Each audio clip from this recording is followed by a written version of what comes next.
అందరికీ షలోం. ఎలా ఉన్నారమ్మా? బాగున్నారా? మీరు బాగున్నారనే నిత్యం ప్రొఫెసర్లో మీ నిత్యము ప్రార్థన చేస్తున్నాను. ఈ విధయం సమాధానకరమైన ఆశీర్వాద వాక్యం మన పరిశుద్ధ గ్రంథంలో నుంచి అపొస్తలుల కార్యము 9వ అధ్యాయం 15వ లేఖనం. అందుకు ప్రభు నీవు వెళ్ళుము, అన్న జనుల ఎదుటను, రాజుల ఎదుటను, ఇశ్రాయేలు ఎదుటను నా నామము భరించకు ఇతడు నేను ఏర్పరచుకున్న సాధనమయ్యు.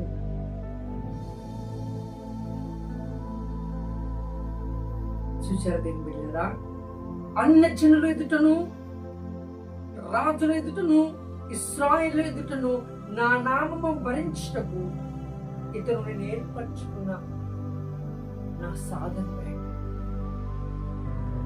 ఈరోజు దేవునితో మాట్లాడుతున్నాడు. ఏంటి తెలుసా? నీవు దేవుని సాధనమై ఉన్నావు. రాజుల ఎదుట, అధికారుల ఎదుట, ఈ లోక సంబంధ పెద్ద వాళ్ళ ఎదుట నిన్ను దేవుడు సాధనముగా వాడు. నిన్ను చూసినప్పుడు దేవుడి అధికారం గుర్తు రాబోతుంది. ఎన్నిక లేని దానిగా, తునీకరింపబడిన వాడిగా, తునీకరింపబడిన దానిగా ఉన్నావా? This word for you. ఈ వాక్యం నీ కొడుకు. తునీకరింపబడిన రాయి తలకి మూడ రాయిగా మార్చబడతానని చెప్పిన దేవుడు ఈరోజు నీతో ఏం మాట్లాడుతున్నాడో తెలుసా? రాజులు ఎదుట, అధికారులు ఎదుట, అన్న జనుల ఎదుట, ఇశ్రాయేలు ఎదుట తన నామం బయటపడిన నిమిత్తము నిన్ను సాధనముగా దేవుడు ఎన్నుకున్నాడని మాట్లాడుతున్నాడు. బిడ్డా, ఇన్ని రోజులు దీనికోసం అని ప్రపంచపడ్డా. నన్ను ఎవరు గుర్తించటం నేను గుర్తిస్తున్నాడు. ఈరోజు దేవుడు నిన్ను చూశాడు. ఇగో నీతోనే మాట్లాడుచున్నాడు. ఎవరి చేతిలో పనికిరాని వాడిగా, పనికిరాని దానిగా నువ్వు ఉన్నావా? ఇగో దేవుడు నిన్ను సాధనముగా వాడుకోబోతున్నాడు తన పని నిమిత్తం. చదువు లేని వాడిని, నా పేతుని దేవుడు వాడుకోలేదు బిడ్డ. మూర్ఖుడైన సౌలు పౌలుగా మార్చి వాడుకోలేదు బిడ్డ. జ్ఞానం లేని వారికి జ్ఞానం అనుగ్రహించలేదా? అలాగనే ఈరోజు నాకు విన్నాలో ఆ వాక్యం చెప్పే విధానం లేదు. నా ప్రార్థన చేసి ఎలా చేయాలో నాకు తెలియదు.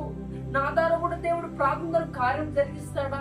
నా విశ్వాసం అయితే మన ప్రార్థన అనేక మందికి ఆశీర్వాదకరంగా ఉంటుందా అని నువ్వు అనుకుంటూ ఉన్నావా? లేదు బిడ్డ.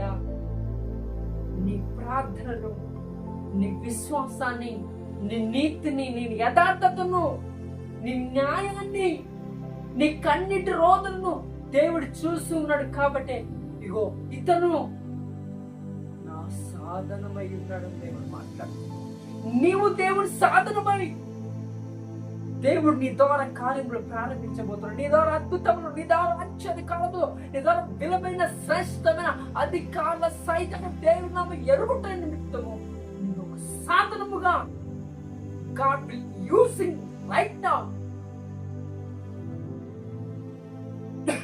కాబట్టి బిడ్డ, దిగులు చెందకు, నిబ్బరాన్ని కోల్పోకు, నీ ధైర్యాన్ని కోల్పోకు, అవిశ్వాసములకు వెళ్ళకు. ఖచ్చితంగా దేవునికి సాధనమైనా దేవుడు నీ ద్వారా కార్యములు చేయబోతున్నాడు. ఇరిమియా పెదవులను కాల్చిన దేవుడు, మోషేకి తోడుగా ఉన్న దేవుడు, దావీదుకు తోడుగా ఉన్న దేవుడు ఈ ఉదయమున నీతో కూడా తోడుగా ఉండి నిన్ను సాధనంగా వాడుకోబోతున్నాడు. తన పరిచయాన్ని కొనసాగించబోతున్నాడు. తన సత్య సువార్తని ప్రజలకు బయలుపరచబోతున్నాడు. ఎక్కడైతే యెహోవాకు విరుద్ధంగా ఉన్న ప్రతి ఆరాధన, యెహోవాకు విరుద్ధంగా ప్రతి వాక్యపు సంగములను దేవుడు మార్చుటకు, గద్దించి సరిచేటకు దేవుడు ఒక సాధనముగా దేవుడిని లేపుకోబోతున్నాడు. ఈ ఉదయం నువ్వు సిద్ధంగా ఉండు, ప్రార్థన కనిపెట్టు. దేవుడి కార్యములు కల్లారా చూడబోతున్నావు. మీ గాడ్ బ్లెస్ యు. అందరికీ షలోం.